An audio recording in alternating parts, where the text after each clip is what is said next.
There were some people who just were, they said, too dangerous for me to meet. Now look, I'm not nervous to meet anyone. You know, my palms don't get sweaty. My palms don't get sweaty. My knees don't shake at all.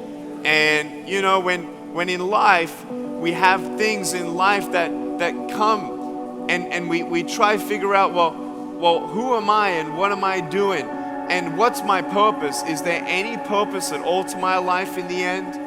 When I went to this maximum security prison, they said, Nick, we've done the speech, but you didn't meet a couple people.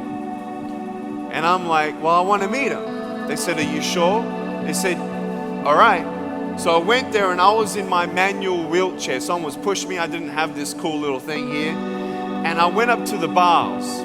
And this guy and a couple guys next to him were looking at me while I was just sharing a couple things. You know what happened? Some guy reached through the bars and grabbed my shirt and pulled me forward. And I got a little scared. And everyone's like, hey, whoa, whoa, whoa, whoa. They were freaking out a little bit. And he started crying. You know what he said? He said, Nick, go around the world and tell my brothers. Go around the world and tell my brothers who are behind prison bars for life that there is hope. He said, do you see these wardens? Do you see these guards? Do you see the staff here at the prison? Nick, they get to go home. They get to have a home-cooked meal. They get to see their kids. But Nick, I look at them in their eyes and they don't believe in heaven. I look at them in their eyes and those people who don't believe in Jesus, they're not free yet.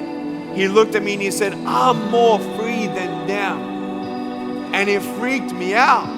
I was like, wow, this man knows that there is something greater than the disabilities around you or the limitations around you. And I stand before you without arms and legs telling you right now that I am absolutely not disabled. And I want you to know that just because you're behind prison bars, it doesn't mean that of course you're in prison. I know there's physical bars. I know there's physical limitations. But you know what this guy said? He said, Nick, now I've realized I've met Jesus behind these prison bars. And now when I take my last breath here, I'm going home. And not only am I waiting to go home, but I'm now a pastor. This is my mission field, baby. He said, this is my mission field. And every person who comes behind these bars, who's become a lifer, I get to tell them it's not the end.